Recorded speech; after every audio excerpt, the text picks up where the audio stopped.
Welcome to the SEGA Lounge, where we celebrate our love for all things SEGA, including the games, the music, and the community.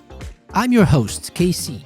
Join me as I talk to different guests and learn more about their projects and passion for SEGA.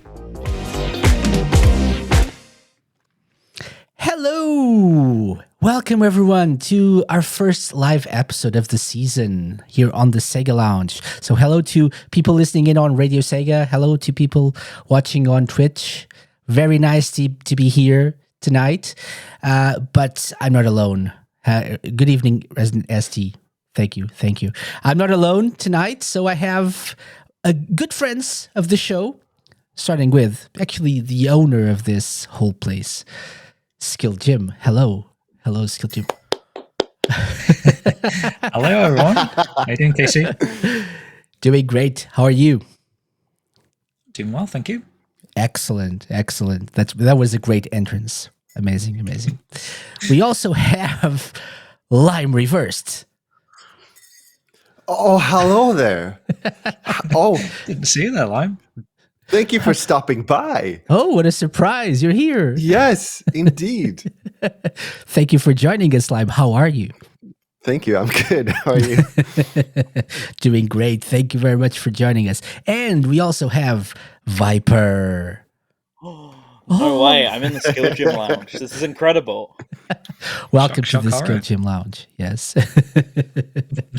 Very good. Lovely So for us all. thank you guys for joining me. Viper, how are you? I didn't ask. Oh, dreadful. No, I'm good. Thank you for asking. Dreadful. Okay, that's the spirit.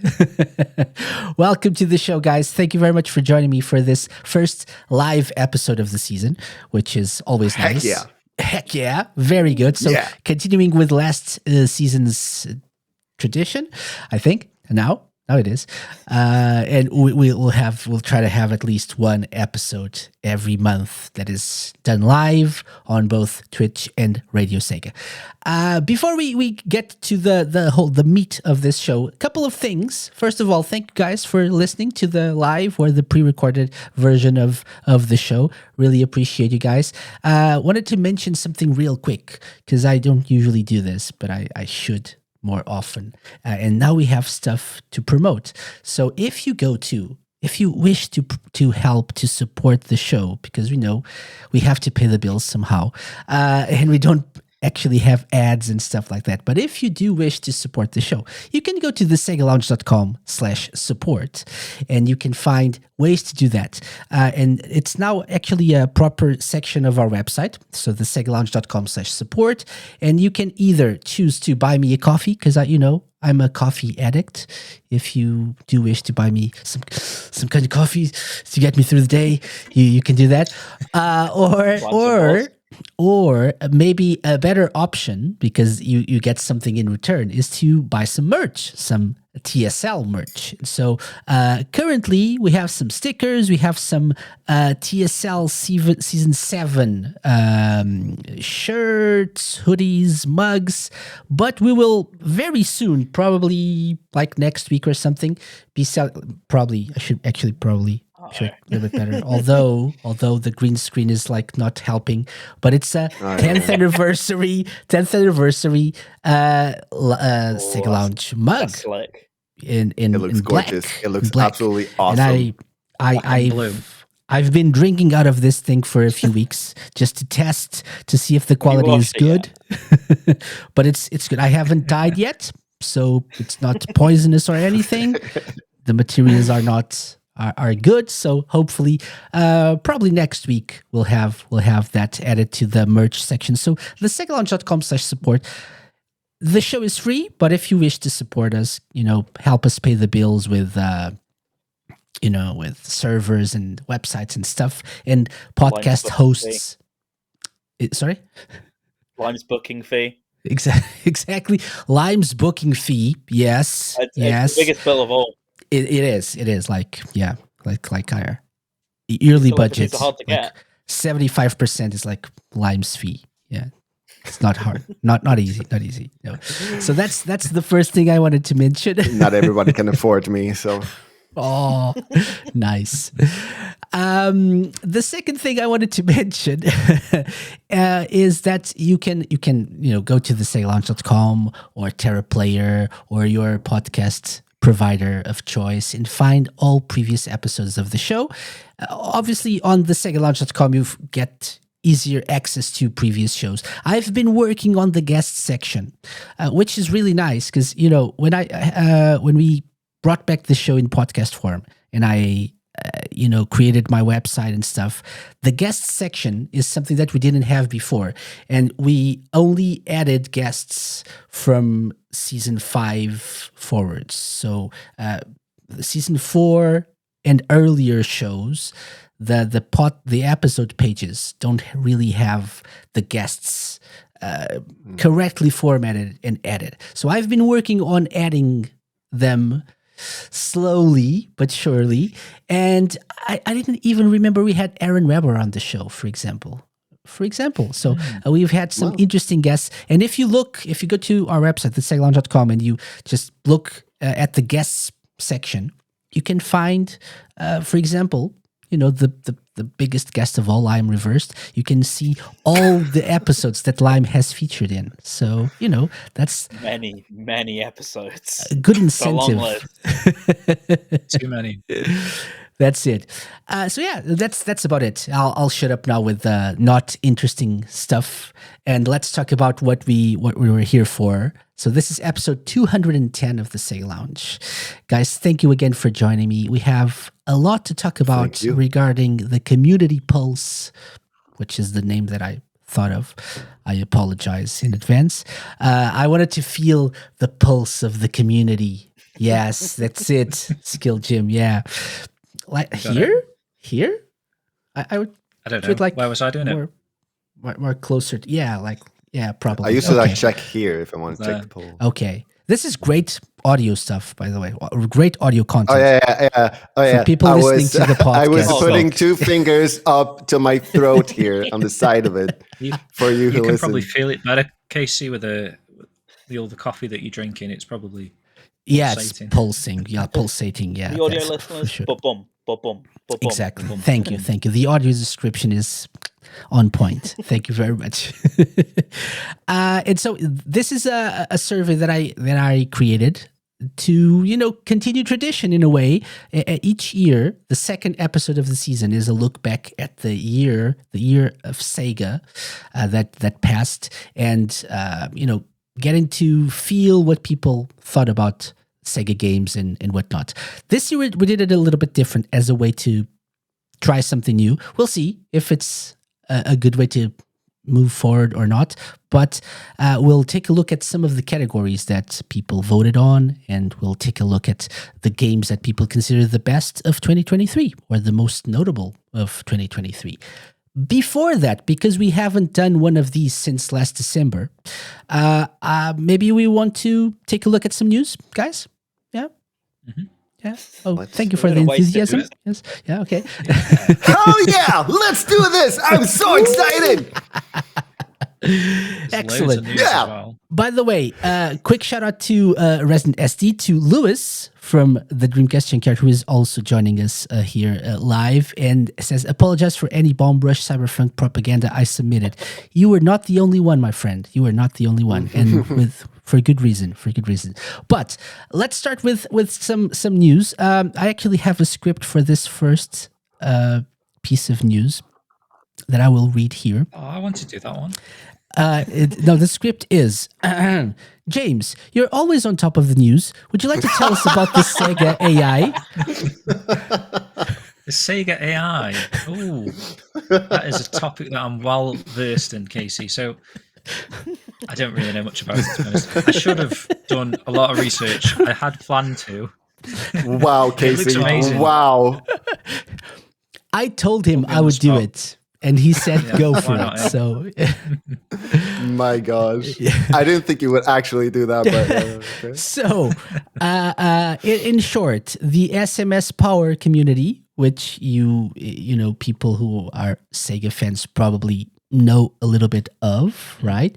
The SMS Power community is like the 8-bit Sega community, led by Omar Cornut. I think I'm saying the name right, who is the CEO of Lizard Cube, by the way, incidentally. But they discovered and they brought to the public information, file software of the SEGA AI computer from 1986, which is like a very cool piece of tech and one of the rarest SEGA systems and least well-known systems. And these files are now available. They were preserved, and people can actually emulate the SEGA AI computer. Right? Have you guys, any of you guys, tried this yet? I wanted to try it, but then I heard it's Japanese, so I didn't think I would be able to. Yeah, I haven't tried it yet. I'll do that eventually. Likewise. Yeah. Yeah. Really I wanted to as well. I'll get around to it eventually. But I think if not for anything else, it's a very cool thing to do, right? To preserve these old systems and it shows as well how ahead of its time Sega were, right? In 1986, expanding the possibilities with artificial intelligence, but probably not really what we consider AI today, I guess. But it's a really cool thing, and you can actually find it at smspower.org. I'll leave the link to this in the podcast description at the show notes, so you can actually get it. Yeah, that's the first bit of news we had for today. What else do we have? Maybe I think this next one is for Lime. Lime is really excited about this next one. I was very excited. Let's begin like from the beginning, where we started hearing rumors about Sonic Generations getting remastered. Like, what is this? And also, why? Like, because I know that we were talking about this, and like, does Sonic Generations really need a remaster? Like, it's already on PC, where you could play it on full HD and high frame rate and everything, and also with the later Xbox console. So, like, does it need one? And then we got the release trailer for that, and it's more than just a remaster. It is Sonic X Shadow Generations, where we're gonna have a shadow story, like a shadow campaign, and it's gonna what's the word? Be awesome. Yeah, it's gonna be awesome. But also, like, shadow story is gonna intersect with Sonic's story in this game. And looking at the trailer, it looks absolutely awesome. So I'm very much looking forward to this. What about you? What about you, Viper? Thoughts? No, I'm incredibly looking forward to it.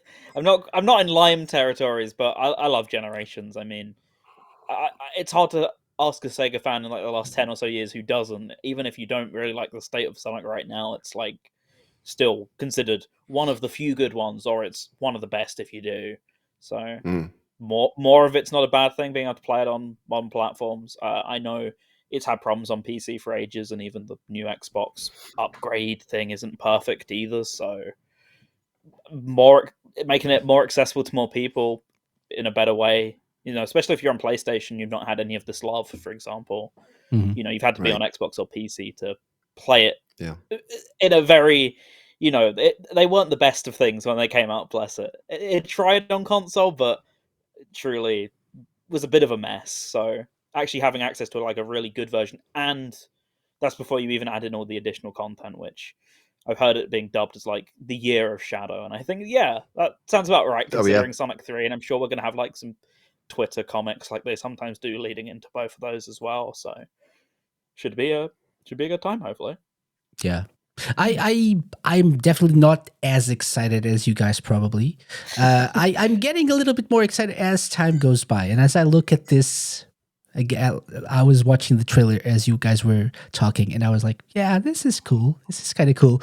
But I think this is the more I think about it, like from a business perspective and like a tie-in with the movie perspective, it makes a lot of sense. It's probably very easy to do, very low budget when compared to like a proper new Sonic game. Just add some shadow content to tie in with the movie, get people like excited for whatever Sonic Frontiers 2 is, right? Or whatever project we get next, and tidy people over with this, and Shadow fans will be excited, obviously. So yeah, I think it makes sense. Viper, you want to say something? From it?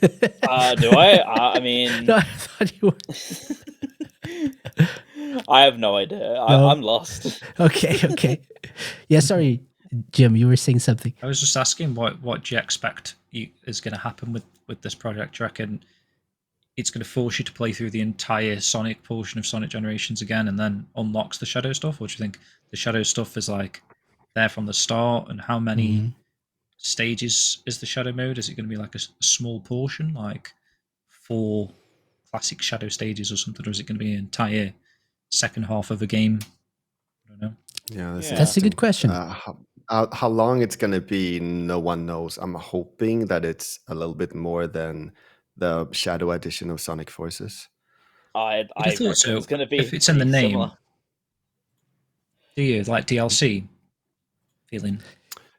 You feel like it's the same thing as Sonic Forces? You have to play through the whole thing and then you have like a separate campaign for Shadow, or?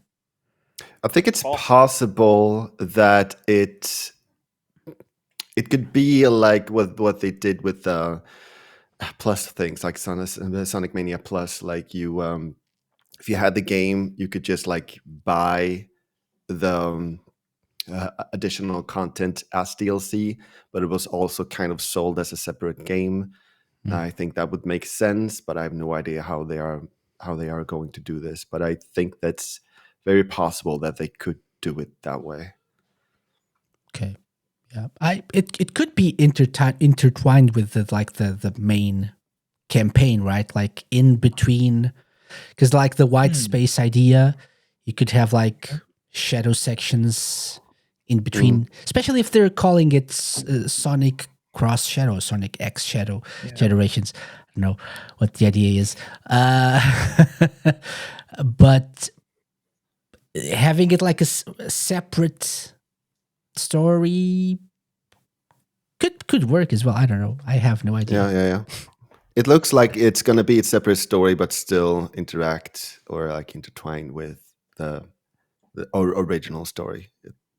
That's the impression that I'm getting from it. Okay. I hope it's longer than it sounds like it might be, if you know what I mean. Yeah, I hope so too. Mm-hmm. The only thing that I'm really wondering is, why are they calling it a remaster? I've been really trying to look into this, and I've been looking at the footage, what they showed in the trailer, like the Sonic Generations part of it, and then like how it looked in the how it looks now, and there's literally no difference at all. It's not different. Better, maybe no, it's not. It's really not. Slightly different. Like ever so slightly. I think the 3D, the modern stage, the gun trucks chase looks slightly different. I don't know what it is exactly, but maybe I noticed some difference. But maybe it's just my brain playing tricks on me. The only difference that I could have seen maybe would be like some slight difference in color. But that I could just like chalk up to the rendering of the video, because things like that can change. Yeah. Just with that. So by the way, tying with what we were saying about like the shadow portion of the game. So this is Takashi Iizuka's comment on the game on the PlayStation That's blog. what I was laughing about earlier. I noticed. Yeah, the PlayStation blog. Sorry, Tails channel. Good job though. With Sonic X Shadow Generations, we wanted to bring Sonic Generations to PS5 and PS4. and other systems, while pairing a brand new Shadow storyline to cross over with the original story. So that sounds like your idea then, Casey. Intertwined. I actually don't get that from this. No. I get like more of a separate storyline, because with Shadow's portion of the title, players will get to know him more as a character and understand his motivations. It will create the ultimate celebration of classic Sonic, modern Sonic, and Shadow gameplay that all fans will surely enjoy. Sure. Yeah. So surely. I don't know. We'll have to wait and see, right? What the actual game is like. Coming autumn 2024.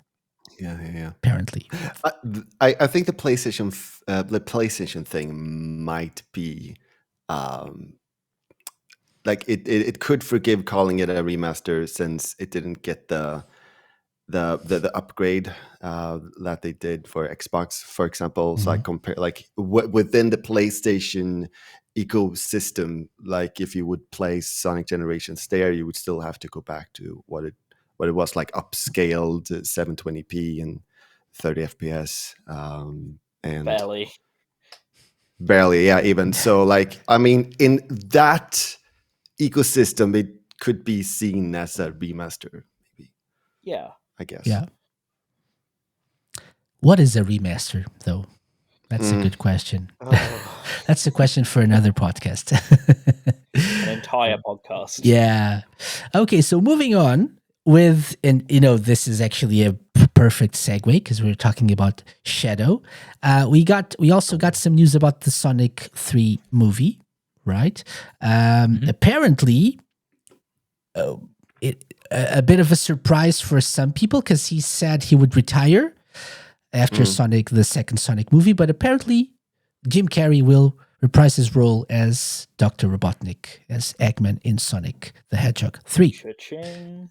Yes. I was so freaking excited for this. I was so happy to hear this. I was so happy because, you don't know. He said he would be retiring, but there was still like some chance. I felt like it could happen, and then it happened, and I'm so excited for this. Yeah, he was like, I'm going to retire unless you pay me the big bucks, right? Yeah, so instantly doubled his wages. But I couldn't see how they would portray Eggman or Robotnik without Jim Carrey now. Like after two films, is he recastable? I don't know. It's going to be a struggle in the future after this one, but I'm really pleased that he's here. I'm with Gum here. She says, I always understood that Jim was happy to honor his ongoing roles, but would have been retired from taking on new ones. Okay. So that was my understanding as well. So he's probably has a contract for at least this movie. Maybe he already had one because the first one was so successful.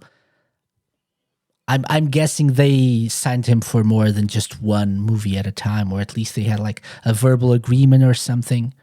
So that's there were loads of things that made me feel like that maybe wasn't the case, but I really hoped, because when he said that he was retiring, he said that I might return, like, and I quote, if the angels bring some sort of script that's written in gold ink that says to me that it's going to be really important for people to see, I might continue down the road, but I'm taking a break. This is it. So it's like, okay, is Sonic 3 movie that? Maybe it is. I don't know. It could be Oscar material. And then the whole thing about, because I know Jim Carrey has been talking about that he really doesn't like to do sequels, because then basically you're just imitating yourself and you have gone past your original inspiration and it's not as good as a result. And so Jim Carrey has done sequels but doesn't really like to do them. So that was also one thing that made me feel like, okay, they got him for 2, and if that's the mentality he has, what are the chances we get a third one? So yeah. Whichever is the case. But it happened. Yeah, whichever is the case, I think this is great news, right? For fans of the movie, it's great that he's back. Yeah, alongside Shadow, crossing over with Sonic Generations, and that's so. Lewis says surely he knew it would be a profitable movie series. Yeah, obviously. I mean, after the first one, yes. I don't think before he knows now. Well, I don't think we had our hopes were really that high up before the first movie came out, right? With all that confusion about the design of Sonic and whatever. So, and like video game movies are a little bit hit and miss. So, but now he does. He does know Ugly that. Sonic. Remember Ugly Sonic? Yes. I'm so happy they changed that. I am so thankful that they changed that. Yeah. It's like for many of us, it was the last movie we saw before the lockdown, right? So Yep. So that was a very big thing. So First memorable. one after. Yeah. I don't watch much at the cinema, can you tell? Yeah. Okay, moving on.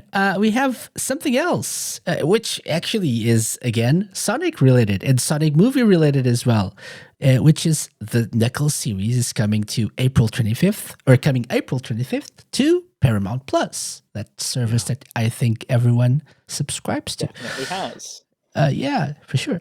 And so that's something. But it actually looks pretty good. From the trailer, right? It actually looks really great. Does. So it has Idris Elba probably coming back for the script as well. Gold ink, something. Exactly. And so it's got humor, it's got Knuckles being Knuckles, and I think it could be interesting. Thoughts, Jim? I think it looks really cool. I know we were talking about it when the trailer launched, and we were all quite surprised how it looks to be on par with the movie in terms of quality, which I kind of wasn't expecting. I was expecting more of a TV-based version, but it just looks like it's... I mean, if there's 6 episodes, essentially you're getting a whole extra film in this series, along with the film that's coming later in the year. So we're getting 2 films this year if you whack them all together and call it Knuckles as a whole. But it just looks better than I was expecting. It has like cameos from characters from the movie and even Sonic and Tails and stuff. So bigger than I expected. Maybe it's just like the first episode, like the first 5 minutes, and then they're gone. Yeah. Either way. They do like to do that in shows, right? Where, Jim Carrey's there for like 2 seconds, but he's in the trailer. Yeah. No, Jim Carrey is like the post-credit scene of the last episode to set up the third movie, probably. Very true. Yeah. Could be an idea. I like this part here where in the trailer they're showing the Knuckles going at it, and the other person is like, "Does it look like I need your power?" And then the other one is like, "Yeah, we do. That's the whole reason we're here. We're trying to steal Knuckles' power." Plus his Sonic CD hat and from the the animated movie. Sonic, the movie, the animated movie. Yeah. Okay, so Knuckles 6-episode event. Sorry, Lime. We're bad time to switch scenes, right? Okay, bad timing, but okay. Yeah, really bad time to switch scenes. I got tea down my throat. Okay. I wasn't watching. I thought you were sneezing. You were coughing. No, I was. It's okay. It's okay. It's just how excited he is for Knuckles. That's when we started talking about his hat. Yeah, exactly. Coming April 25th to Paramount Plus. I'm actually curious. So apparently people who are watching this from the UK don't really have this service. Don't subscribe to the service, apparently. I don't have the service either. Plus.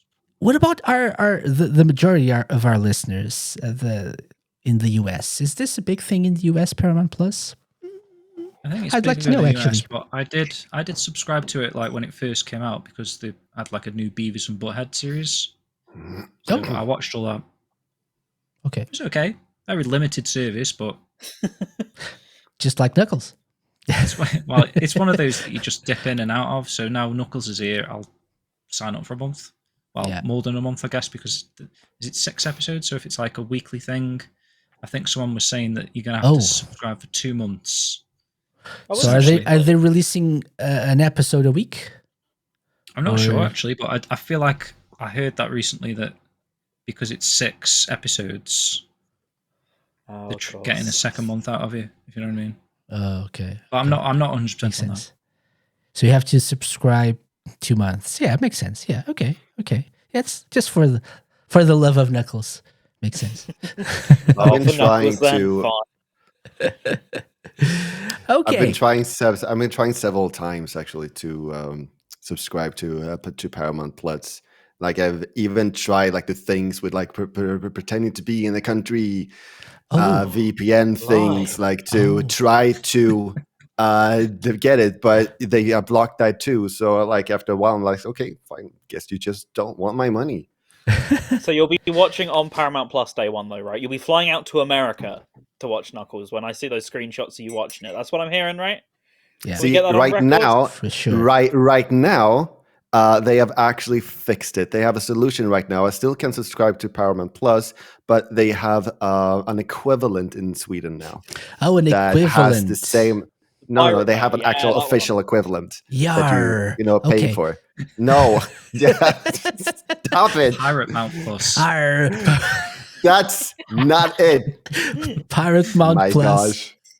Gosh. But yeah, No so judging. I can stream those things officially now. So that's good. Okay. Yeah, I was thinking. I think it's available in Portugal. I do think it's available. I haven't checked, but that's maybe how little of an impact it's had. Then I'm guessing. Yeah. If it's not, maybe it's available on one of the other. So usually what happens here is if there's a service that's not available here, one of the other ones like Disney Plus or Amazon Prime, they have like a partnership, and you have the shows and movies from other services available there. I think we got Sonic 2 on Netflix for that reason, because Paramount Plus wasn't available here yet. Oh, as SD keeps saying, it's now only available if you already have an outstanding subscription to the satellite TV main service over here. Okay. So it's a mess, to be honest. It's less of a mess than Lime, but it's still not great. They've not thought this through very well. So can you not sign up to Paramount Plus anymore? You have to have a TV service. That's what SD makes it sound like. Right. I don't know for sure, but I'm taking his word. He's not normally a trustworthy man, so I'm not sure we can. You heard it here I first, can't remember. people. I think I did mine on my not an Amazon stick, but that one that begins with a Z. I forgot what it's called. No idea. Nope. Okay. Here's another stick service, and I'm sure it begins with a Z. With an R? No. It's an R. It's an R. Roku? Yeah, what's it called? A Roku. Yeah. That's the one. Yeah. I think that's owned by Sky, so that's probably how you managed it. That could be why the Paramount Plus app was on that then. Okay. There you go then. Okay. Confusing. So yeah, come April, we'll all be trying to figure that out. So if you're in the US, you probably have it easier than us, but it's okay. We'll try to find a way. Yar. Okay. So let's keep going with another article. We need to keep going because we have to talk about the community. Right. Pulse. Those guys, thing. Right? Yeah. So the next article we have here is SEGA issues financial warning after sluggish sales of Sonic Superstars, Endless Dungeon, and Total War Pharaoh. So they have issued a financial warning after what it called sluggish and weak sales during the crucial holiday 2023 period.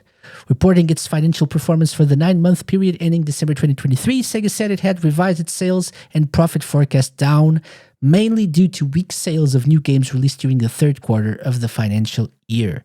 And so they're including Sonic Superstars, Endless Dungeon, and Total War Pharaoh, right? As the ones that didn't sell as much as they were expecting.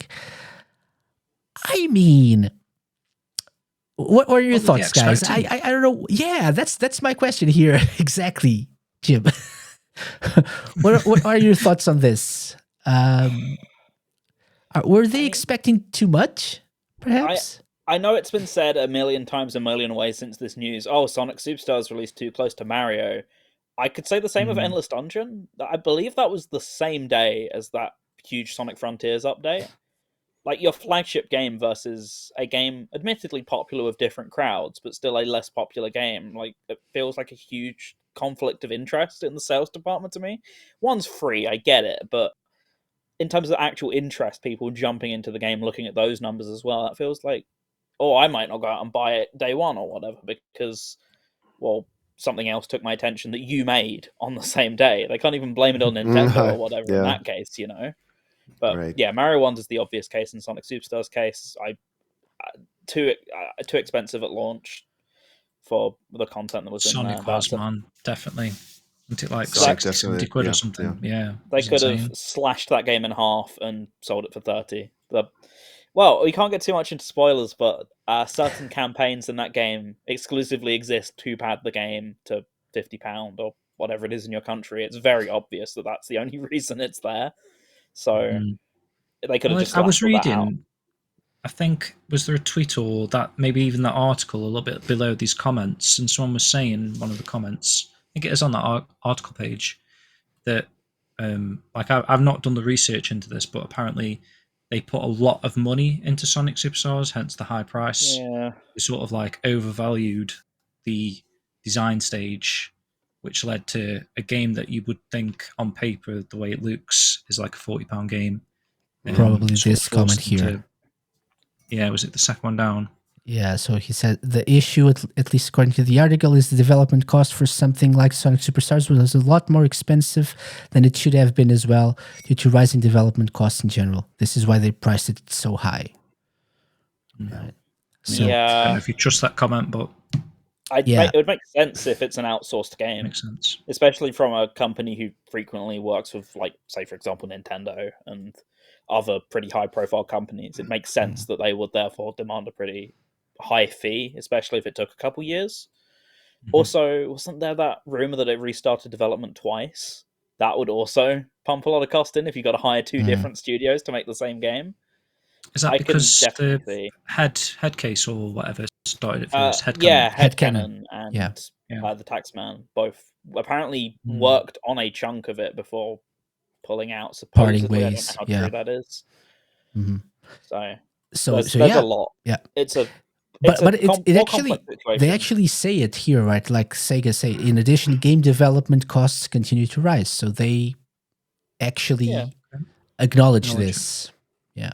Yeah. It feels like they also, they brought up the thing that you also brought up with release with, there was competition in that release window.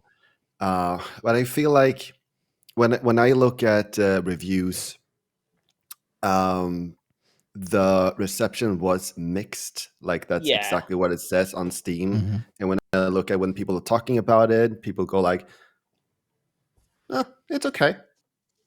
Yeah. And so I feel like the quality of the game is a lot here as well. I don't know if you can blame, there was other games, so it's not our fault. Yeah. But I feel like the game didn't really impress. I feel.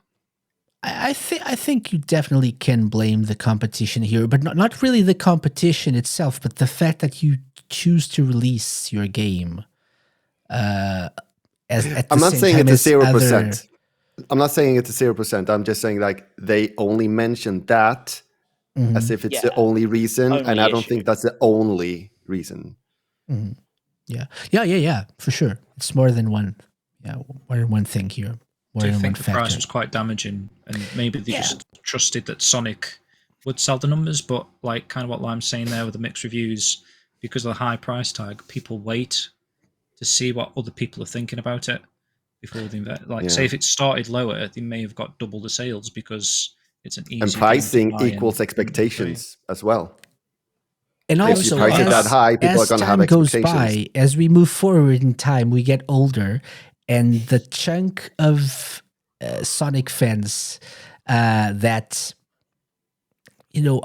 are nostalgic for classic Sonic, enjoy classic Sonic, probably dwindles a little bit as well. So, True too. having like a Sonic Frontiers against Sonic Superstars, people will probably, gravitate towards Sonic Frontiers more than a classic Sonic game, I would say. So yeah, definitely, as a fan of that game, as a person who enjoyed the game, and we will talk about it later, but it would be beneficial for everyone to have it priced at a more reasonable level, right, than like a full priced game. Didn't make much sense. Yeah. Indeed. For sure. So yeah, but that's it. That's the news here about their expectations not being met, probably wrong expectations to start with. So that's on them, I guess. But yeah, but on the flip side here, the early 2024 period is great because Like a Dragon Infinite Wealth, the Persona 3 Reload game that came out as well, they sold like 1 million copies very quickly, like setting records. So hopefully Both this will be a better one, year. I think. Sorry? Both were week 1 million sales, I think. Yeah, I think so. Yeah. So that's great Couple news for that SEGA. with the Knuckles show and the Sonic movie later in the year, it's probably going to be a really good financial year in that sense. For sure. Yeah. Okay.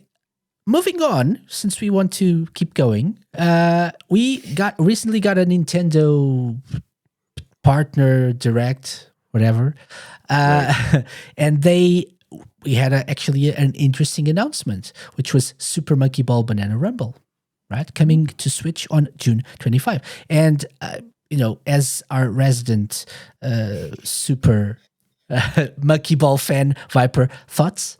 Oh, I thought you were going to defer to SkillJim again. Oh, fair enough. I just want to say, this trailer is genius. This one's great. Why didn't they show this one in the direct? This is like a completely like different the parody version of the Apple presentations here. Amazing. Hats off. Oh, I'm so excited for this game, but you know that already. I mean, it's just like graphically a leap above. Customization wise, a leap above as well. The usual complaint you always get when these games come out is how the physics looks like. They've made some attempts, but I think really the main star of the show here is they really want to show off the multiplayer, which is something we've seen unofficially, I think, in Banana Mania last year. So they clearly probably peered over and took a couple notes. But it looks way more in depth than what fans made there. So I'm looking forward to it. As SD says, it is a Switch exclusive, but they accidentally put out fresh screenshots with keyboard and mouse controls on them. So probably not going to hold out that long, to be honest with you.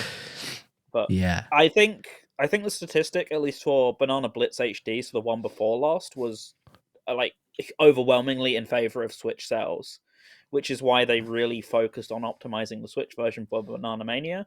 And I assume that paid off.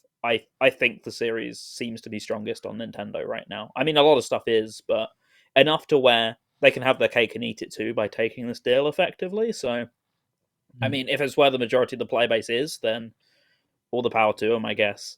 Yeah, the performance is kind of an issue in some parts of the trailer, especially the one they showed in the direct. The 16-player multiplayer looked like it had a little bit of trouble, but holding out for that PC release, considering it can't be far off.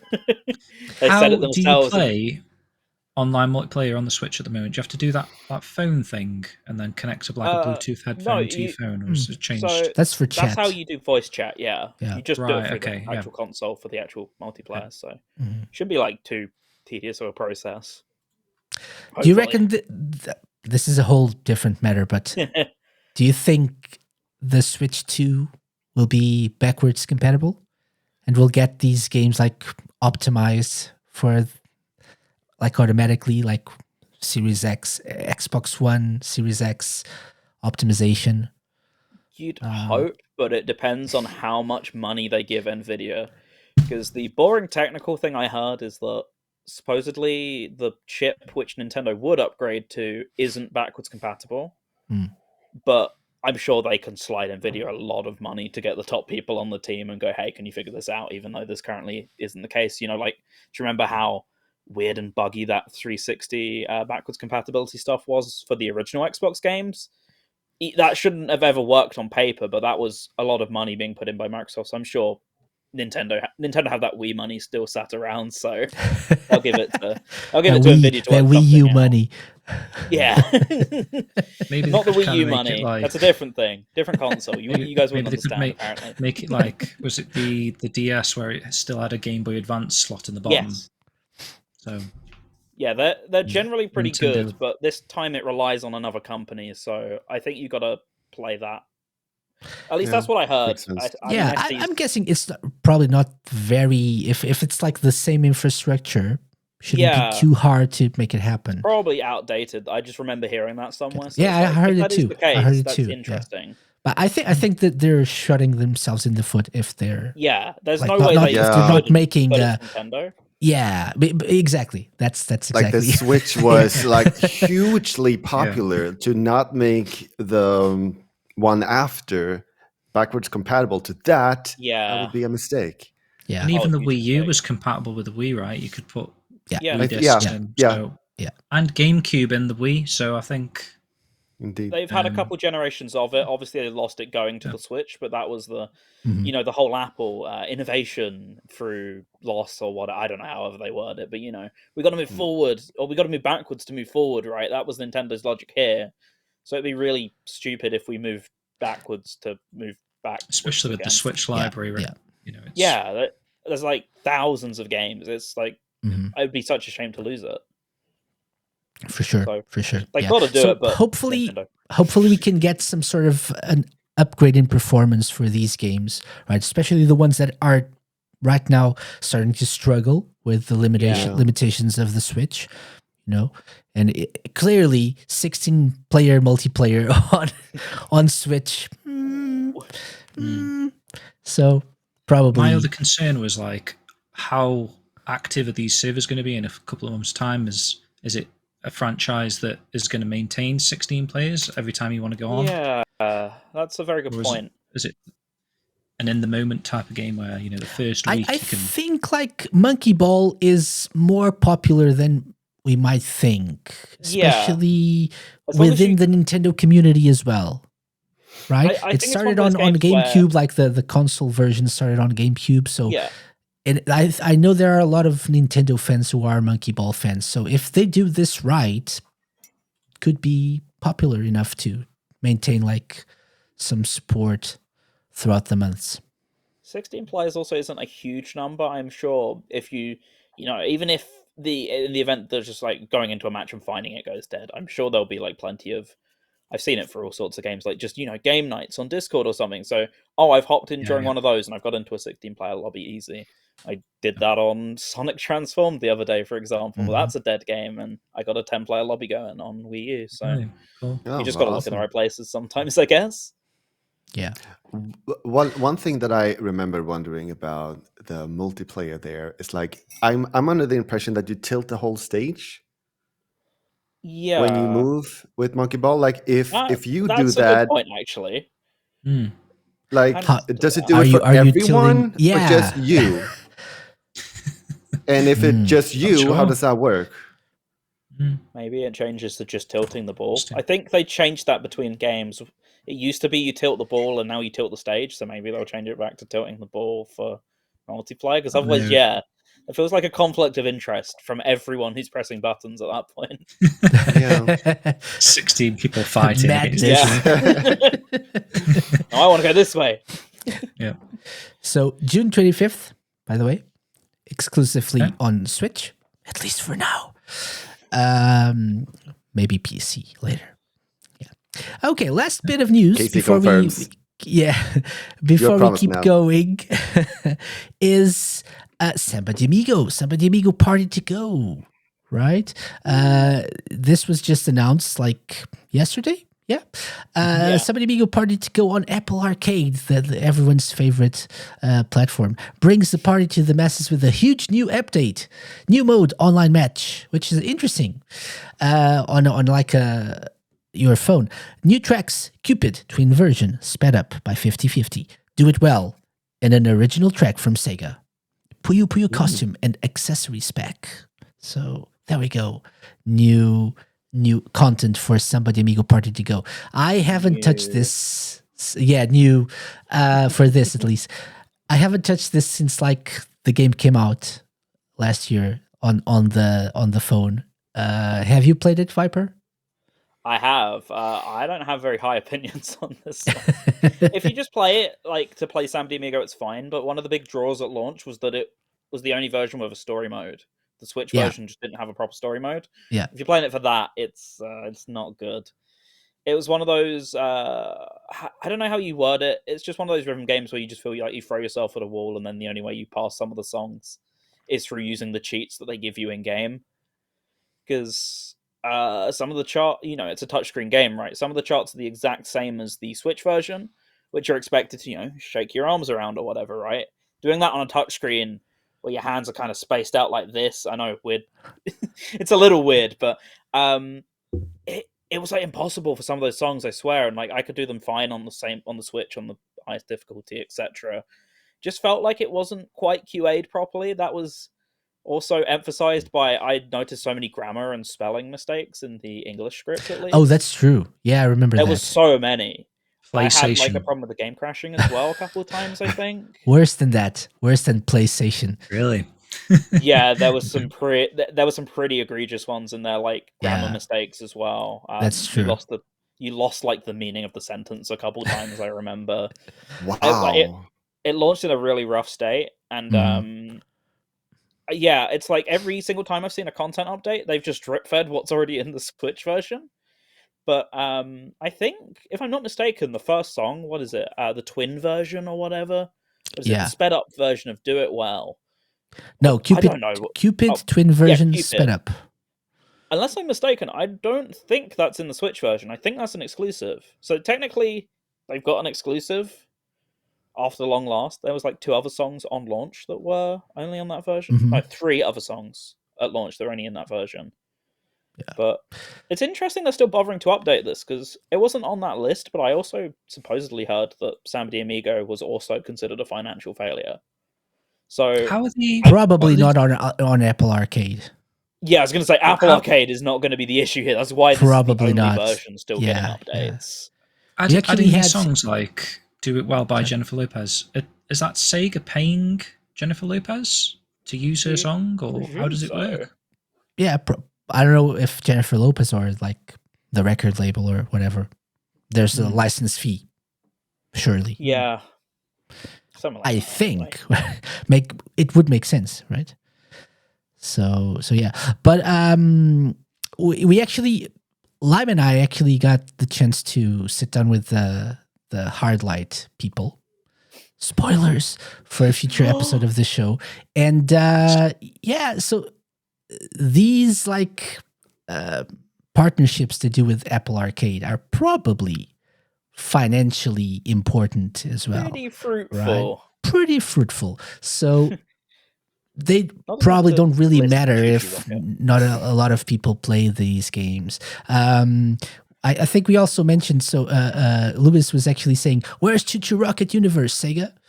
Yeah, we actually mentioned that during the interview as well. Yeah, and these are limited time deals sometimes as well, so yeah. But it makes sense from a financial point of view. I know we probably prefer to have these things on other platforms, but we do have the Switch version, which I actually need to play more.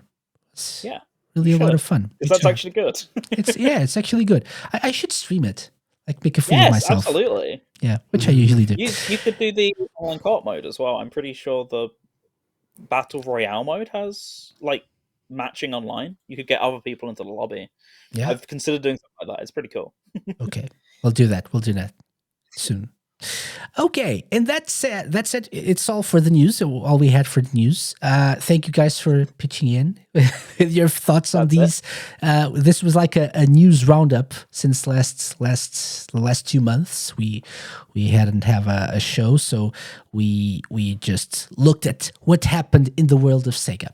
But now let's talk about. Sorry, I like doing these. Yeah, the me news too. roundups. I usually plan them for like 15 minutes, and they take an hour to go through. But okay, Lots to talk about. We have a lot to talk about. We have a lot of thoughts. We are opinionated people. That's all right. So let's talk about the Community Pulse 2023 survey, which is the main reason for this episode to exist. Yeah, the Community Pulse. Are we all still alive? That's the question. So a few weeks ago, I sent some of the community, our community friends, websites and stuff. I sent people a survey with like a few categories of games, and asked for people to rank them and vote for their favorites. The categories are the following. So the first one was Best Sega Game of 2023, which is pretty self-explanatory. Then we have Best Sega Adjacent / Inspired Game of 2023, Best Indie Game of 2023, Most Notable Fan Translation, Most Notable Fan Game. We also had a category which is like not the best, but for people to tell us what they've been playing.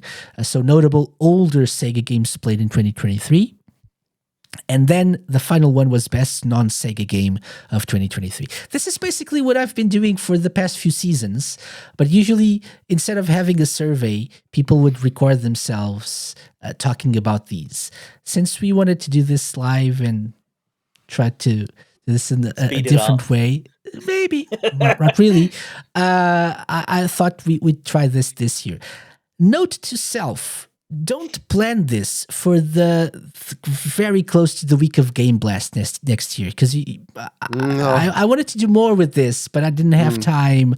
So note to self: maybe do this a little bit earlier or later in the season. But later doesn't work because we're talking about 2023 in like the late February, so it doesn't. At least you managed to keep it within February, Casey. Exactly. On a technicality. At least the live version. Yeah.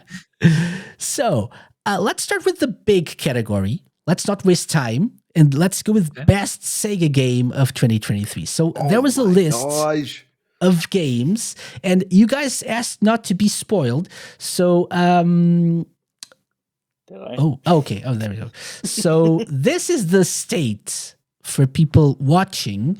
You can see the state of the survey, like the Community Pulse 2023, the Sega Community Pulse. By the way, big thank you to people from Radio Sega, Shenmue Dojo, Sega Bits, the Sega Guys, the Dreamcast Junkyard.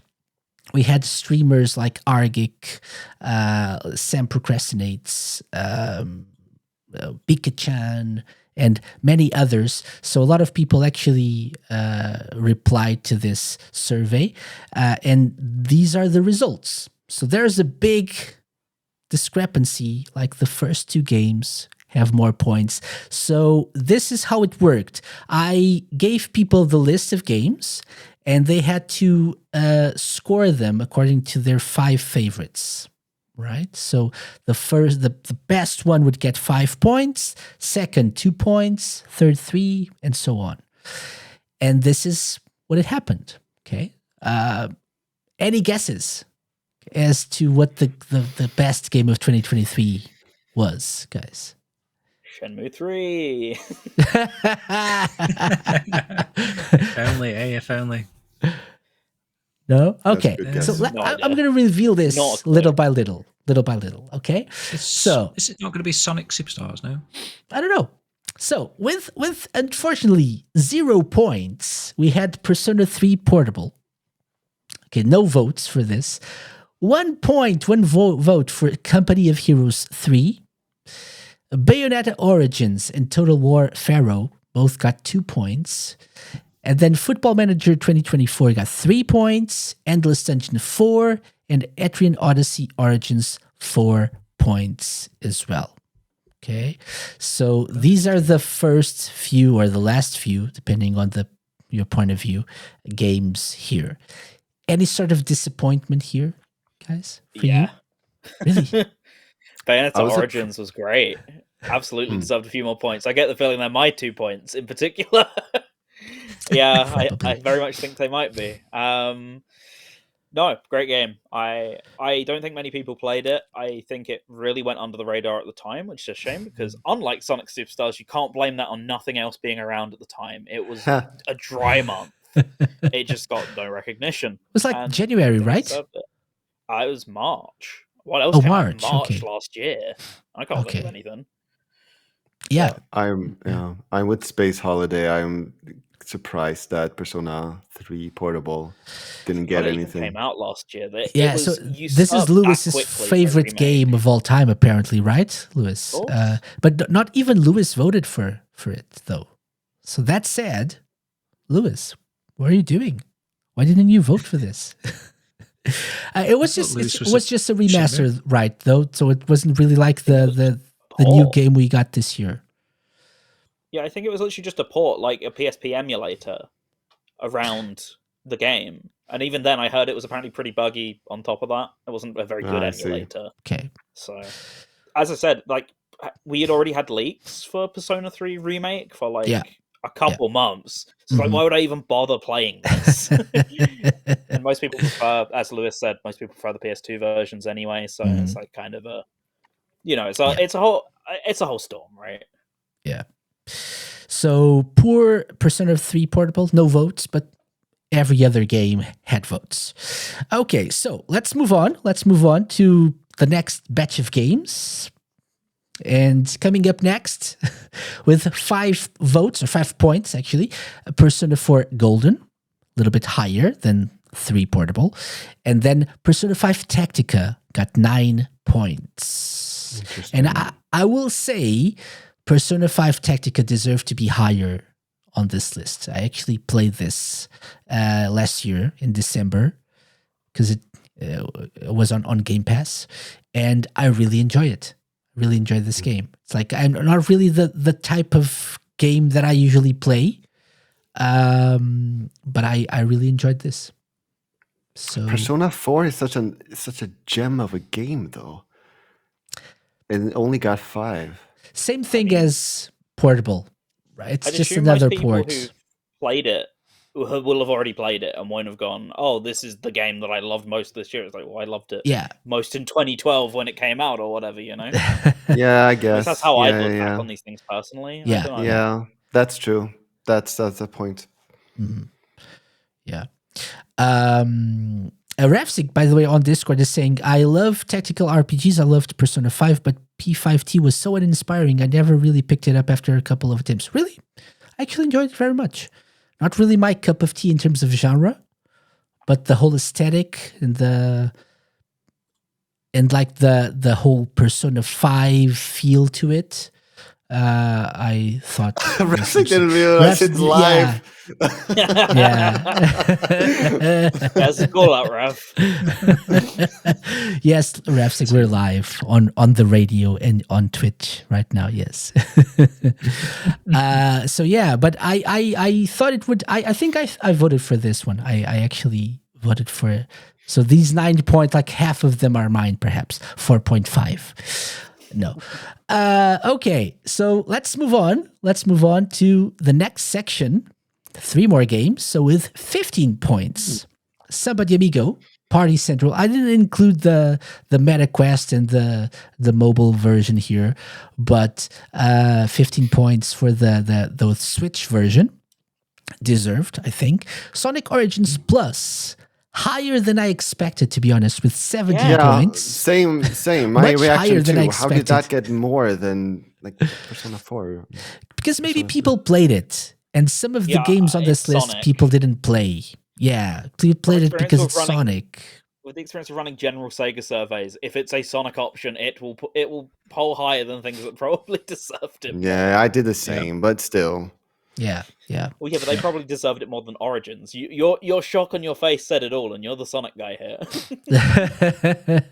Yeah.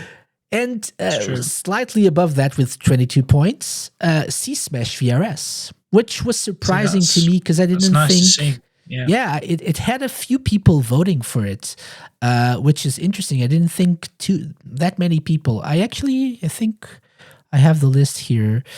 5 people voted for it, and 2 of them ranked it as their best game of the year, and the other 3 as the second best of the year. So that was possibly me in one of those. Probably, I don't know if you can tell. Yeah, probably. Yeah, I thought of you because I know you have a PSVR too. So yeah. Oh wow! One of the few owners of those. One of the few owners. That's my train of thought here as well. Is I wasn't expecting it to be so high because I don't think many people actually have a PSVR too. Well, now that it's on Oculus, hopefully it picks up a bit more momentum. Yeah. Fingers crossed. But it is a great game apparently from what everyone says. So it seems like it's deserved, well deserved. Well deserved. Yeah. Okay, and we're entering the top 5 now, right? So let's see what happens next. Ooh, exciting! So number 5, Sonic Dream Team, with 23 points, slightly above C Smash VRS, and number 4, Like a Dragon Ishin, 27. That means points. Sonic Dream Team got a lower score than Sonic Superstars, I guess, then, which we haven't gotten. Average of people having played it. That's the point, yeah, because it's only on Apple Arcade. That could definitely still be like an installer base of like hundreds of millions of people potentially, right? Who can play it. It is. It is true. That's true. It's true. Yeah. I do feel like the people I've spoke to about it though are like they haven't got an Apple device. Yeah. Because I would actually prefer Sonic Dream Team over Sonic Superstars. Oh, same. Yeah, absolutely. Me too. The thing is, you played both, right? So maybe not everyone did. Yeah. Okay. Yeah. So that's a good point. Top 3 bets. What are your Sonic bets, Superstars? I think Sonic Superstars is where? top bar. Top bar? Sonic Superstars? Maybe not top, because what would be topper, if that's a word? So I can only think of the 2, and one of them Superstars. So I'm actually surprised at what number number 2 is. Number 3 actually. What number 3 is? I don't remember which. But people voted for it, so is there 3 games? I can't think of. Okay. What? So I'm gonna reveal each one at a time. Yeah. Okay? So number 3. The Murder of Sonic the Hedgehog. This was really a surprise for me. I didn't expect people to vote for this. And many people actually voted it as like one person voted it as the best game. 4 people voted it as the second best game. And then it got a few 3s, some 2s, a couple of 1s. So yeah. The second runner-up is The Murder of Sonic the Hedgehog by the Sonic Social Team. Well done. Well done. Even though it was my second place vote, I just forgot this game existed for a brief moment. Okay. So this was my favorite Sonic game of the year. Excellent. So good job. Number 3. Number 2 is Sonic Superstars. Wow. First runner-up. Okay. And it's quite surprising. I was a little bit surprised that it got the second place here. I thought Sonic Dream Team would rank a little bit higher, but as we already said, it's an Apple Arcade exclusive, so maybe that's got something to do with it. It was one of my games of the year. Actually, I genuinely enjoy Sonic Superstars. I know I'm in the minority. I get the issues that people it is a good mention, game. but I absolutely understand that. Yeah, I do enjoy it very much. So I thought the game that got number 1 would get it. I thought this would be the best game of the year because it was Oh, is this Yes? going to be the man that erased his name? Was that last year? Yeah, there you go. No, there we go. Loyal. Yeah, Like a Dragon Gaiden, the man who raised his name. That was my game of the year, my Sega game of the year. Actually, I did really enjoy this. We talked about it, Viper, when you came on the show last time.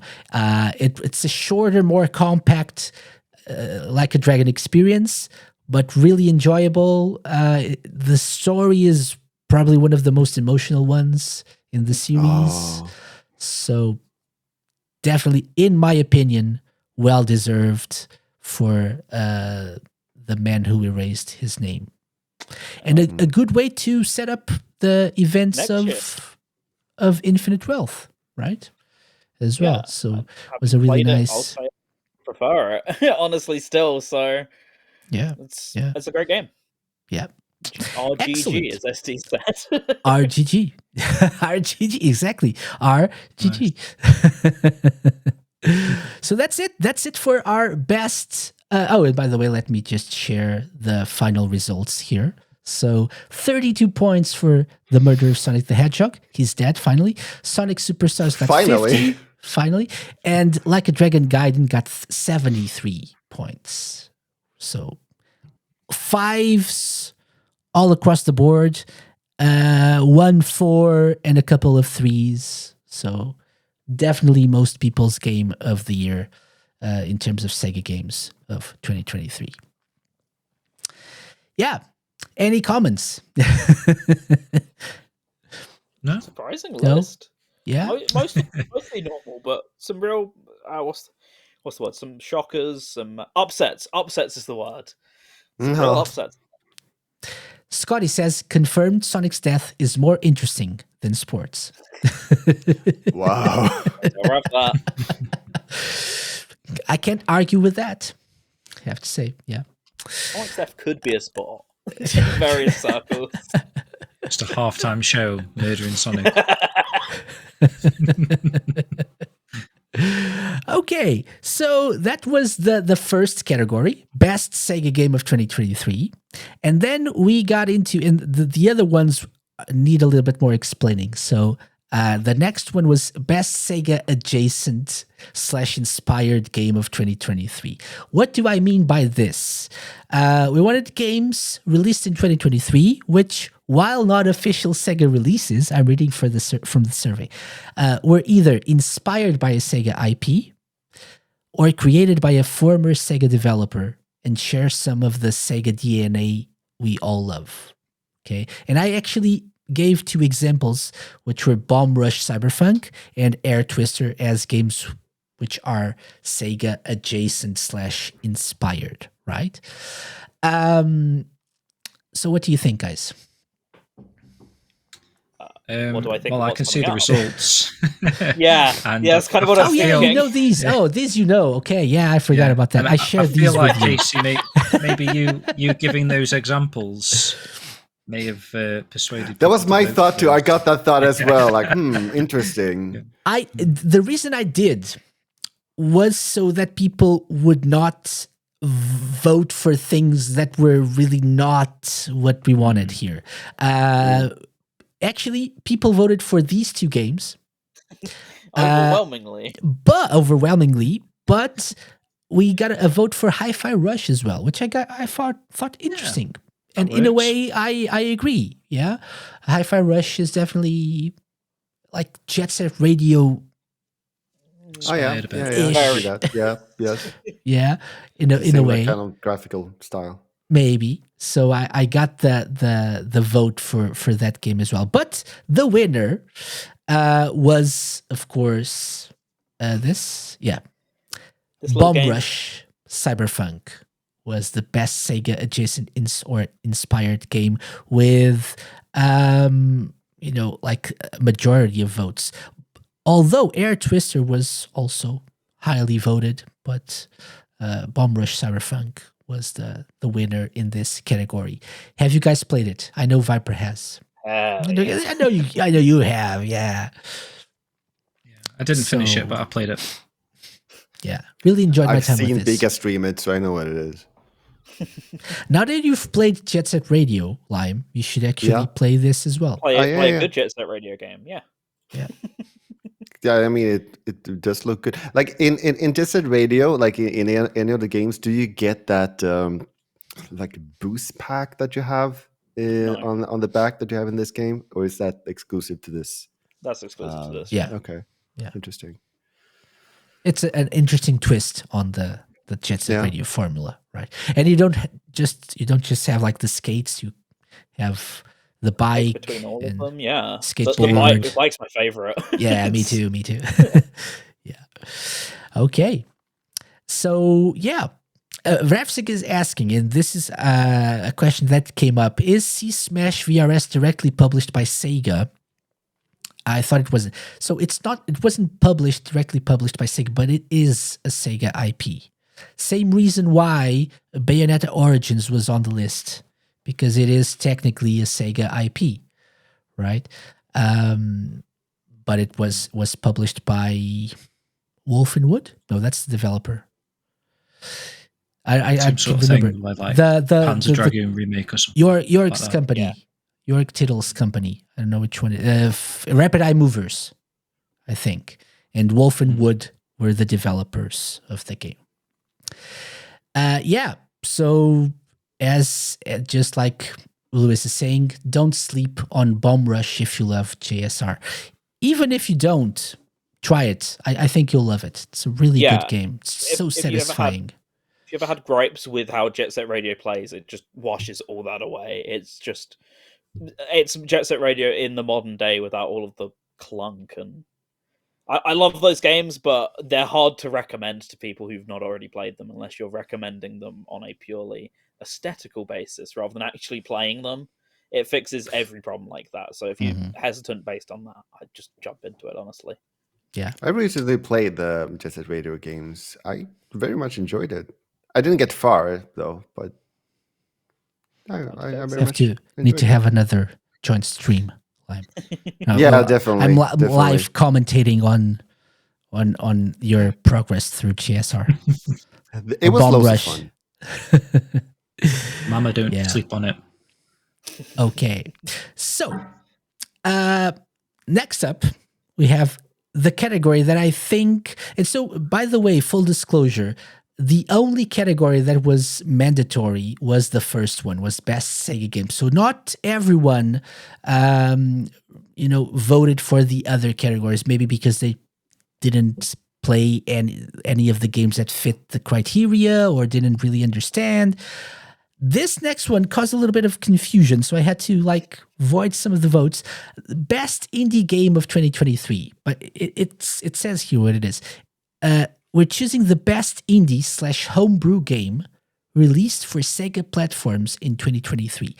And I gave an example, which was, again, the one that won. But there were a few more votes here that weren't mentioned in the survey. However, there were a couple of votes for games that were yes, indie games, but not really the ones that we were looking for. Not indie games released on PC. We wanted indie games for Sega systems, right? So that's why some of these votes didn't count. So, surprise, surprise, who won? Driving Strikers on the Dreamcast by Reality Jump, right? So Driving Strikers won Best Indie Game of the year. There were votes for Final Fight MD as well, and for Postal on the Dreamcast as well. Yeah, which was which is valid. Yeah. But Driving Strikers won this category of best indie games. So for next year, remember, these are games developed by people who are not like Sega, who are not like a big company, and just released games for Sega systems. I'm actually having a conversation with the developer of Driving Strikers soon, so look forward to that on the Sega Lounge. Next, we had most notable fan translation of 2023. One of the most interesting categories because we had a lot of votes here. I didn't expect people to vote for so many and to be so knowledgeable about this. So we actually had two of them. There was close vote here. Two of them were very, very close. But for example, Dracula X Nocturne in the Moonlight was mentioned on the Saturn. Stellar Assault SS for the Saturn as well. Silhouette Mirage on the Saturn was also mentioned. Bomberman Fight. Was that I Need Fruit? Did he vote for that one?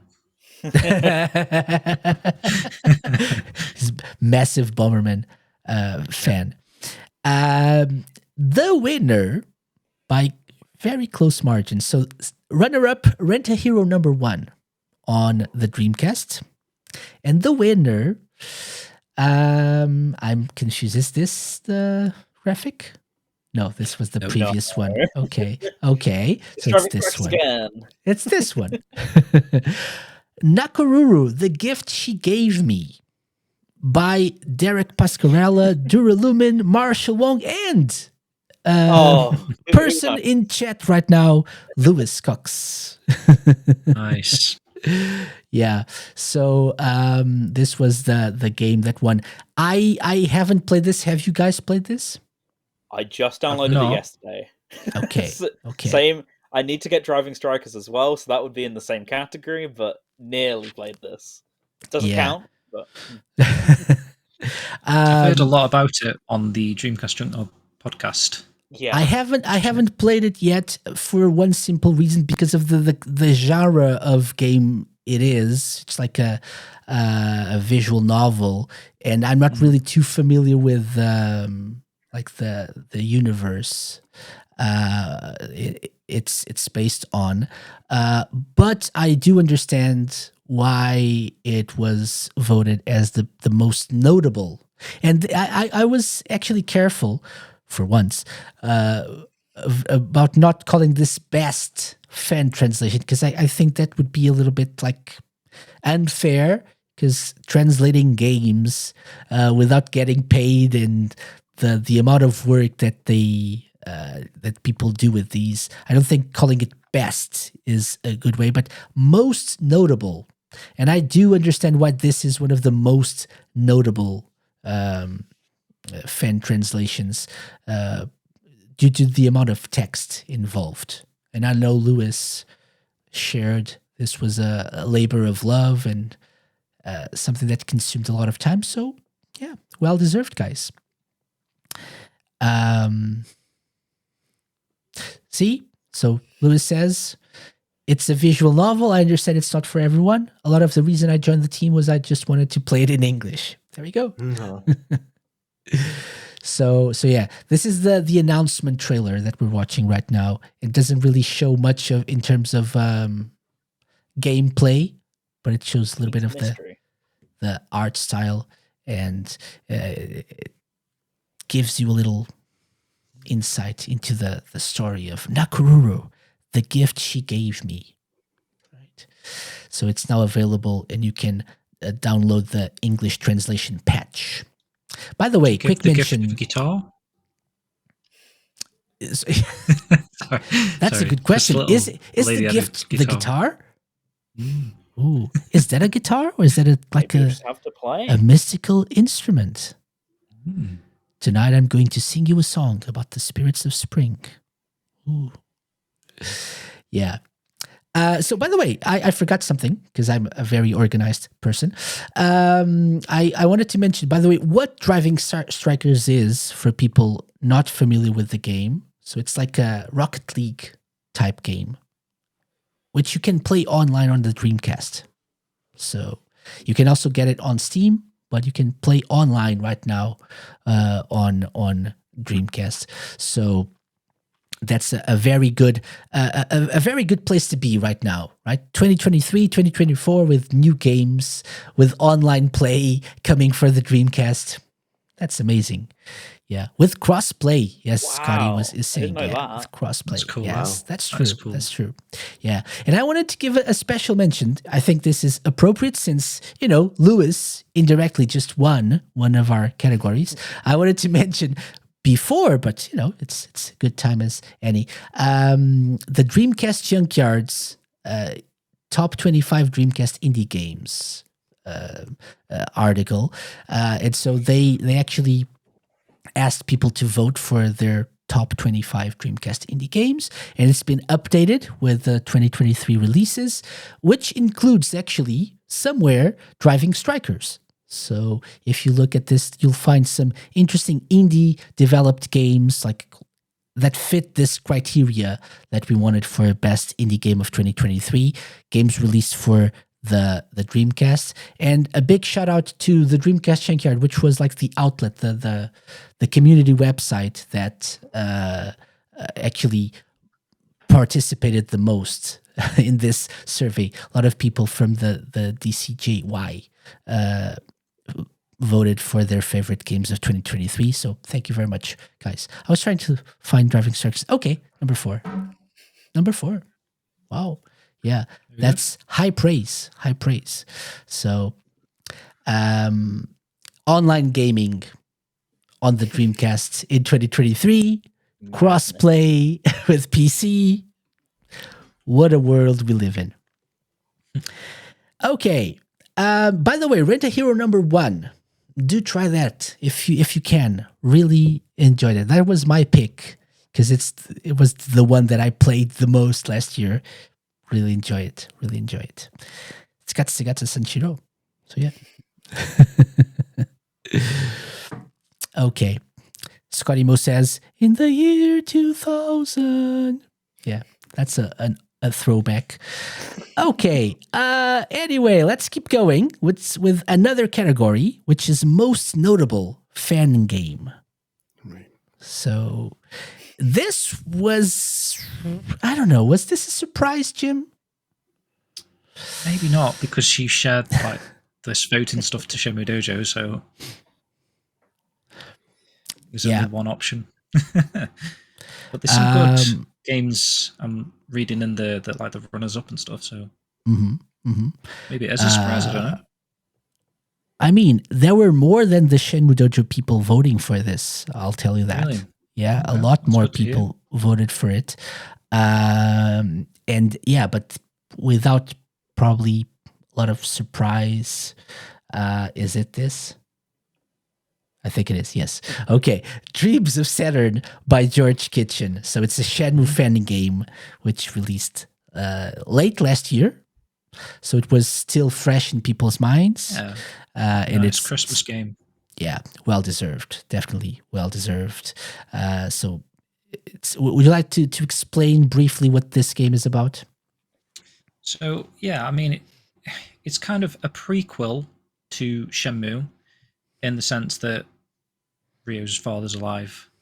Oh, look. Oh, look who it is. So Inception. Jimception. Oh, yeah. I just noticed that, yeah. It's me and Matt playing. Yeah. We did stream it for Christmas. So, yeah, it is pretty much a Christmas fan game where Ryo has to try and get a Sega Saturn. And it's just jam packed with more than just Shenmue, basically. So if you're a big Shenmue fan, obviously this is going to be, you're going to be right at home. You're going to wander the streets of Dobuita and Sakuroka and everything. It's all there.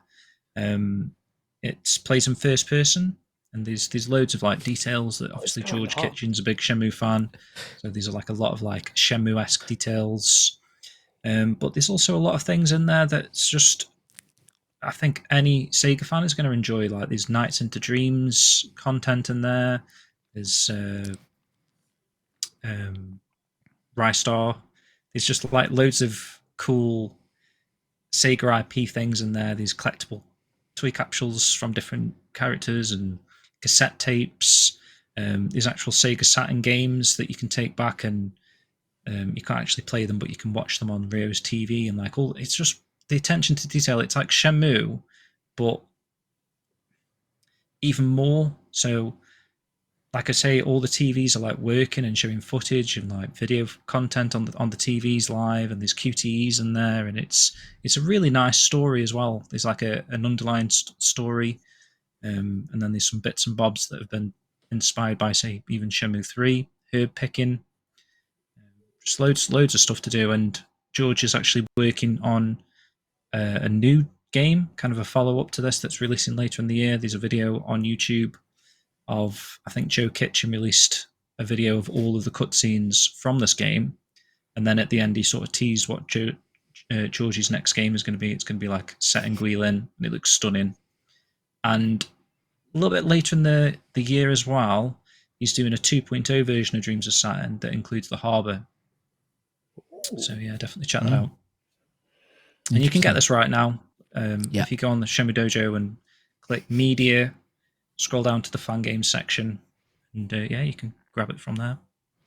And it's got controller support now, right? Which it didn't have when it launched. So yeah. And I think 2.0, when that releases, that's also going to have like third person toggle, so you can play third person or first person, depend like if you didn't like the first person aspect. Yeah. Okay. So that's it. That's our most notable fan game of the year. Dreams of Saturn. Good job, that one George. is well deserved. Yeah, definitely. well deserved.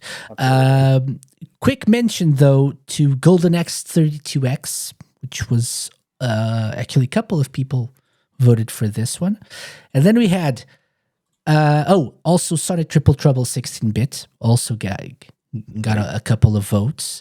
Yeah. Then we had Sonic 3 Chronicles, Hellfire Saga, Sonic Overture 95. This one I didn't know. Teenage Mutant Ninja Turtles Shredder's Revenge, which is a hack of Sonic of Streets of Rage 2. And it looks really good.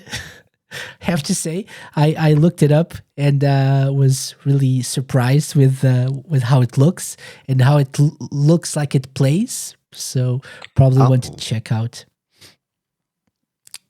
Yeah, no, I thought someone said something. No, okay. Yeah, I said something, but I just said, oh, okay. I had nothing more to add to that. Yeah, Resident SE is saying really like Sonic 3 Chronicles, great concept. Yeah, I'm happy that I got one mention there, because like in the of the Sage games, that was absolutely the one I adored the most. I loved it. I really enjoyed the Sage episode we did last year. We need to do it again this year. Yeah, it was really nice to have like a full-on episode dedicated to that event, and the amount of great games is just amazing every year. Yeah, so that's the final Sega related category that actually had votes, right?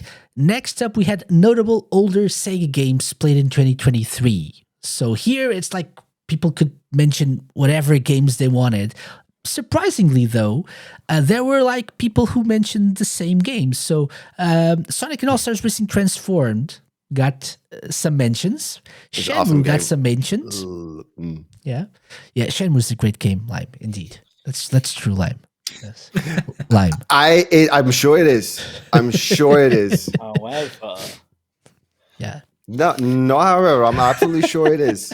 I should give it a try one day. Yeah, 2024, Lime. Yeah. Long year. Vote for this next year. Hashtag let's get Lime to play Shenmue. So yeah. Or SD, like Resident SD says, don't. It's shorter. Cancel Lime. Cancel Lime. Okay. It's a bit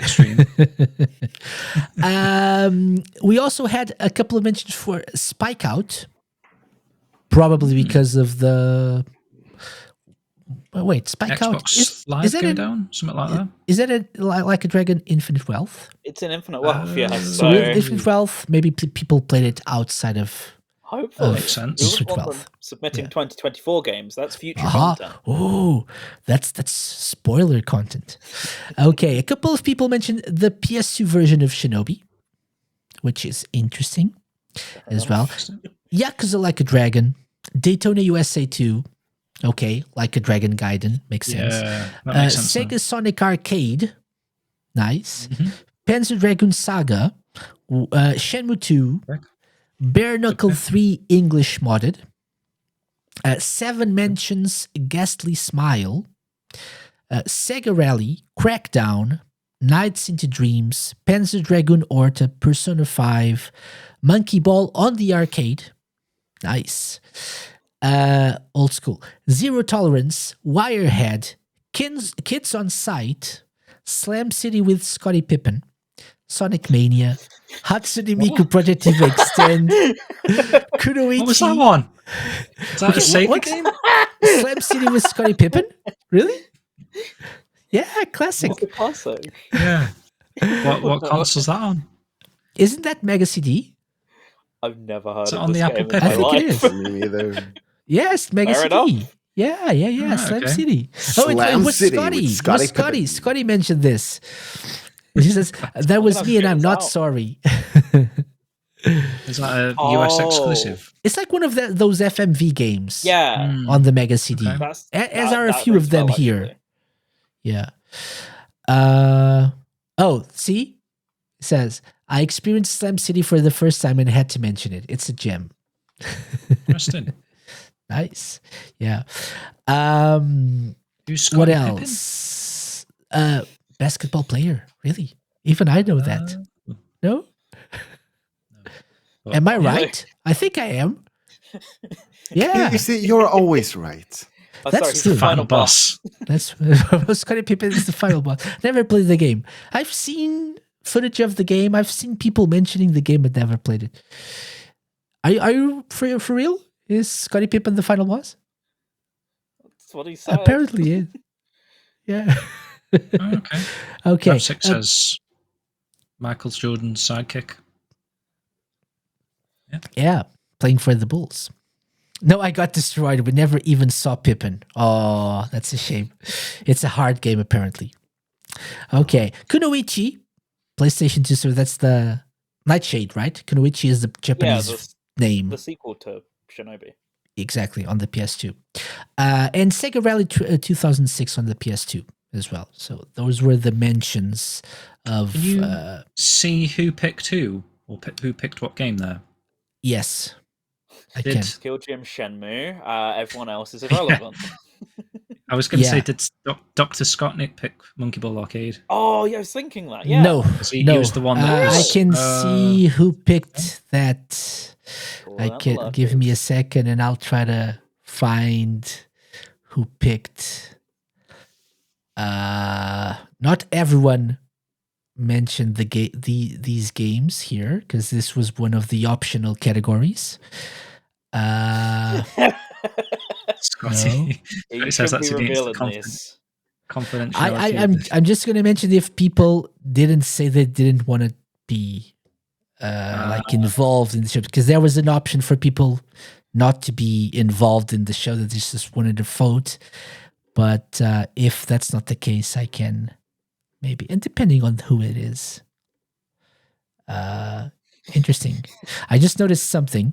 Oh, the person who is in chat who voted for, who mentioned 7 Mentions Ghastly Smile, said great 2-player co-op.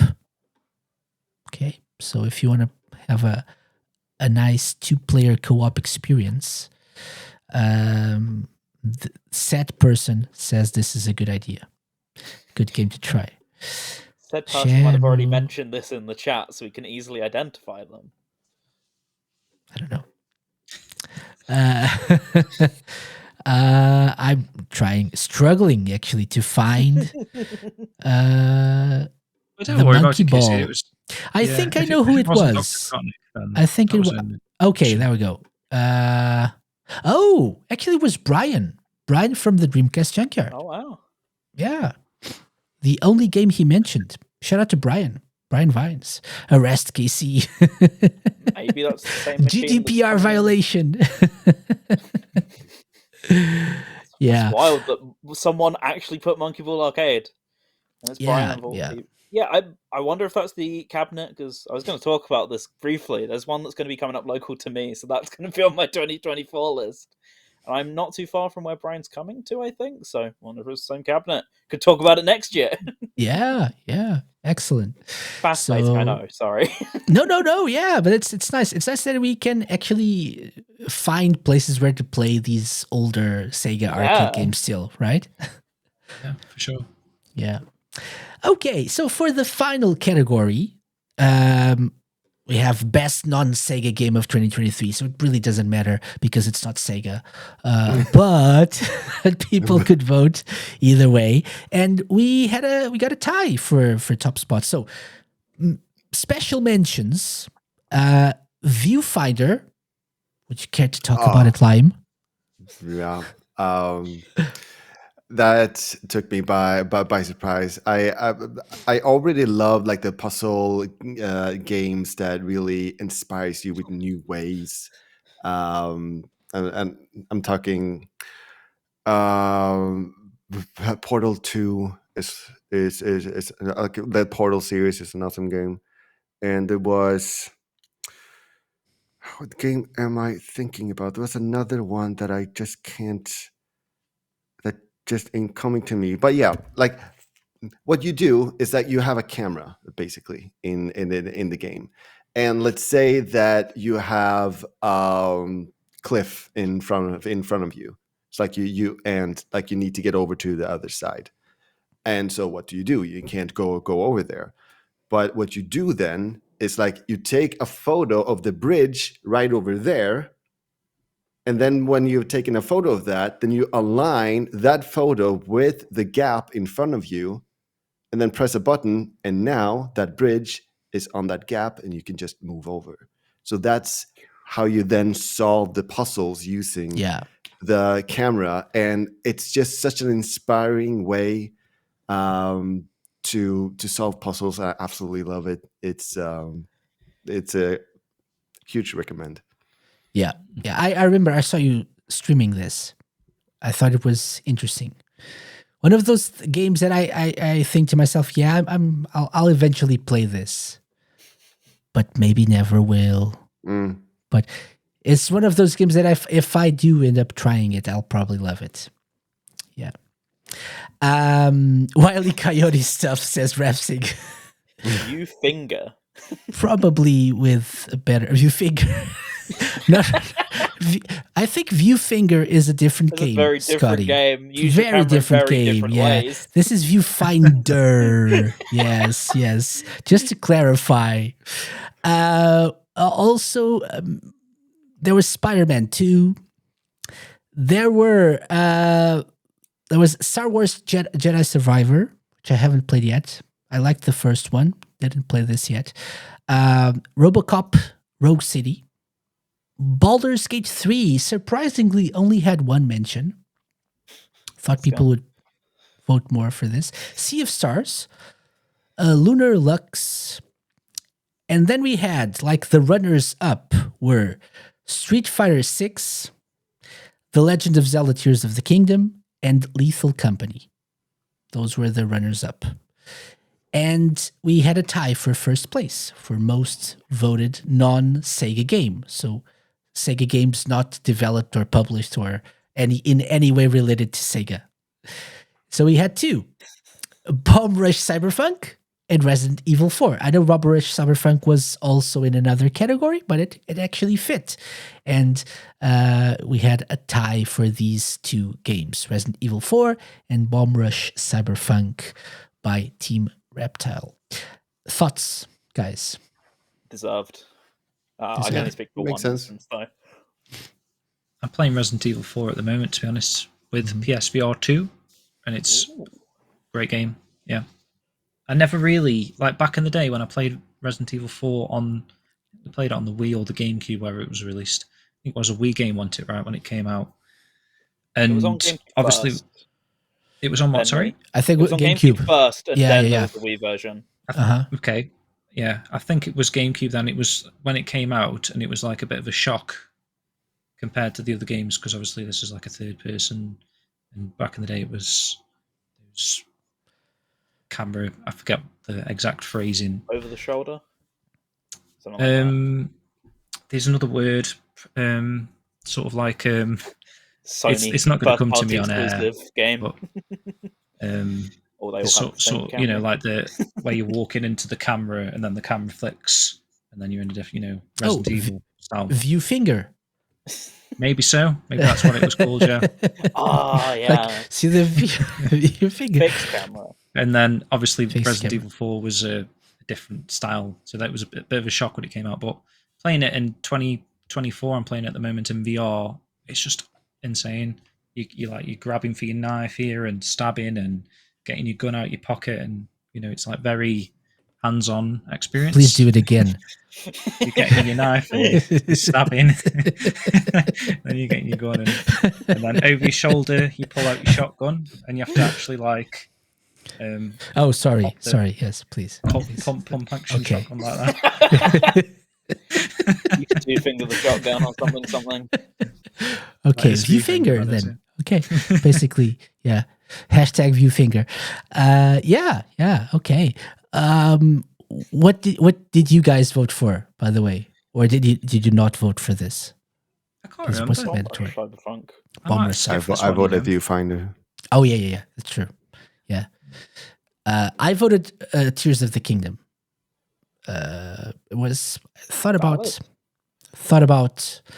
Bomb Rush, but at the end of the day, the amount of time I spent with that game last year, so yeah, it had to be Tears of the Kingdom. I do understand that maybe it's not like it wasn't as impactful as Breath of the Wild because of the surprise of it. It wasn't really something entirely new. Yeah. But it was an amazing game. Yeah, totally recommended. And proof that you can actually do something with very poor hardware that is amazing to play as well. Yeah, it was amazing that they could make that game on the Switch. Yeah. Like the whole what do we call it? The depths, right? Area. Yeah. And the sky area. The sky area, simpler, not as crowded, like with things to do and stuff. But the depths, like when I realized there was a parallel between the different levels of the game. Like if there was a shrine here, there would be. I'm gesturing. People are not watching. Yeah.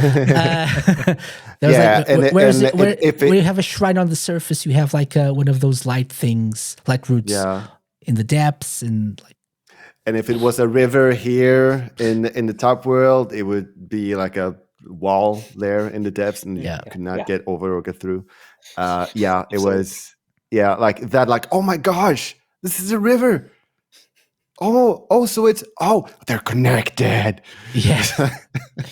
And because I didn't want to get spoiled for anything, I didn't really, I realized all of those things on my own. So I think people probably were talking about if you want to find all the light roots in the depths, just look for shrines, or if you want to find shrines, look at the light roots, and they're, just mark them on the map. I realized that many hours into the game, it was like, wait, really? And it's all the more satisfying.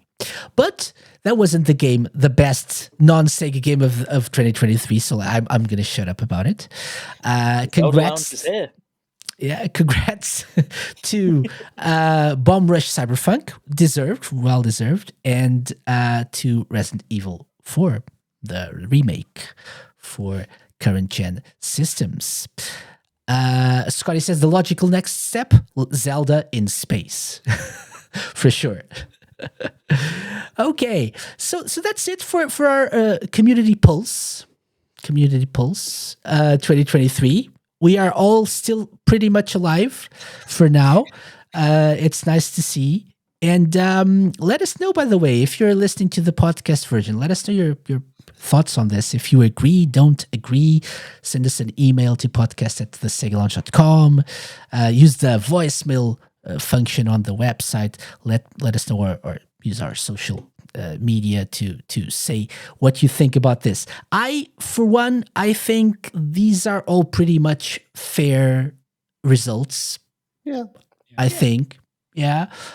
Maybe the most surprising thing on this whole thing was the order in which some of these games Yeah, there were some placed, surprises there, right? indeed. I thought Like a Dragon Gaiden would be the winner here for I don't know why, but that was just my gut feeling. But then having Murder of Sonic the Hedgehog placed 3, placed 3rd was surprising. Yeah. For example, and Smash. other things. Sea Smash as well, more popular than I thought. Yeah. So yeah, nice. Okay, and so that's it for our Community Pulse section of the show, which means it's pretty much it for this episode. This episode of the Sega Lounge. Scotty says, not trying to be controversial, but it's cool to see something other than Sonic topping out most of it. For sure. Completely agreed. Yeah. That's why I was expecting Superstars. I was just expecting Sonic to win. So I wasn't quite nice to expecting see. any I Sonic wasn't in the expecting top, Sonic, like, to be Sonic to honest. win. Yeah, me Really? neither. Okay. Yeah. Like Jim, like, well, really? What do I know? I didn't really play anything last year, so Yeah. So next year, or this year, you know what to do. You have to play everything All the Sega games. puts out. So all the games. next year we have Financially a discussion on bankrupt, this. but get my fee for the Sega Lounge. You know, for the love of Knuckles, for the love of the Sega Lounge. That's our motto here at the Sega Lounge. So before we go, guys, let's talk a little bit about what you've been doing. So where can people find you? What have you been up to these days? Let's start with Viper, our specialist guestist. Apparently. Who knows? You can catch me on radiosega.net as per usual. In particular, if you're listening to this live or at any time really, tomorrow at 7 p.m. UK time will be a brand new edition of Pick and Mix. No idea what it's about, but that's every week. Otherwise, catch me at the Green Viper 8. Oh, that's where I always get confused. No more Twitter, no more X, whatever we want to call it. I'm at the Green Viper 8. The VIP Vipers .space on Blue Sky, and I'm at the VIP Vipers at the VIP Vipers .space or something like that. I don't know. It's confusing. They have to come up with a better way to share these things, right? Yeah, like one of those like link cards or whatever people do. I gotta do this, right? It's too much of a pain. No, but I think it's on them. It's on them. They have to find a way to make this more streamlined somehow. Yeah, there's too many things to list. I could probably make some more just to make this longer and more drawn out and even more boring. But please do. Okay, but no, just Google it. I guess find it if you care that much. Or just look at the show notes and we'll find some links. True. Go to the SegaLounge.com. There you go. That Blue Sky username is like someone reading out a full web address back in the 2000s. Yeah. The thing about Blue Sky is actually you can, if you have a website, you can actually associate your domain name. That's what I've done. That's why it's so long. So it's like but mine is just at thesegalounge.com, so it's easier. Right? Radio Sega's one's real slick, but mine, however, is just a mess. Yeah. Okay. You know it's bad when you can't remember it, Viper. Yeah, I can't remember my own link. I know. Shock. Next up, Lime Reversed. Oh, hello. Hi. How are you? Welcome. I am good. Do you want to know where you can find me and what I do? Of course. Is that why you came into to my room, all uninvited, and all of a sudden? That was kind of creepy, but yes, please do share. But yeah, I am a Lime Reversed. I focus on 100%ing Sonic games. Right now, I've moved to Sonic and the Secret Rings. Trying to 100% that, having a ball with that. And if I don't do Sonic, I play Yakuza 0. So Wednesdays, Sonic, and then Fridays, Yakuza 0. And I'm having lots of fun over at Twitch. So please come by and say hi there if you want to at Lime Reversed. Yeah, and you should. You should, actually. Yes. Well done. Yeah. Okay. SkillJim. Yo. You can I find just me noticed you on... have the seal of approval there next to you. Just now, yes. Might as well put it on the show. Sorry, yeah. You can find me on X at SkillJim. Obviously, shenmuedojo.com, where the next thing that we're doing is we've got a podcast launching on Radio Sega First on the next upcoming guest night at 8 p.m. this coming Monday. So if you want more podcast goodness, you can listen to the Shenmue Dojo show at that time. It's episode 2 of season 4, where we're covering a little bit more on the chapter titles that we started in the first episode, but this time we're looking at Shenmue Master interviews, which were really interesting, and there's quite a lot of like spoilers that Yu Suzuki said over the years, and that was a good episode we did with Shenmue's Stuart Peacock.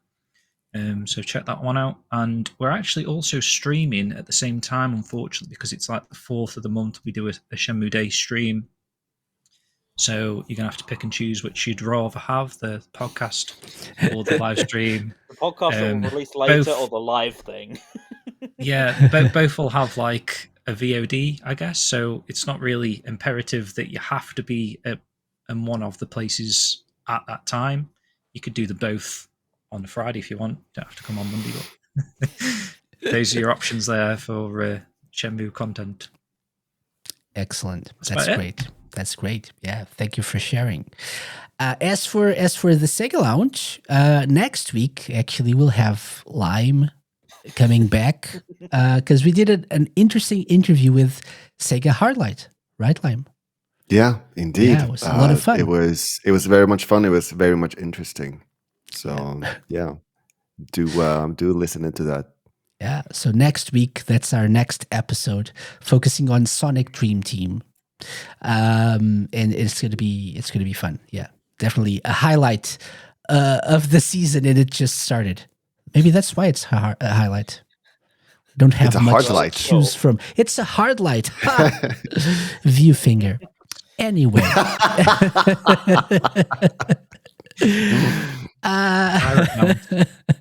So yeah. So do tune in for that. We'll be back next week, of course, and hopefully next month we'll do another one of these live shows. So do check us out on Twitch, by the way, twitch.tv/the Sega Lounge, and that's where we usually do these live shows as well. Scotty, you'll forever be known by your view finger typo. It is what it is. Yeah. Thank you very much, guys, for joining me. Hope you have a great evening. Thank you, everyone, for listening in, for watching the live version of this, or listening in on Radio Sega. And have a great week. We'll see you next time. Bye-bye. Bye. Bye. I'm waving. Bye. Yes, please, audio description. We are now waving to the camera. Bye-bye.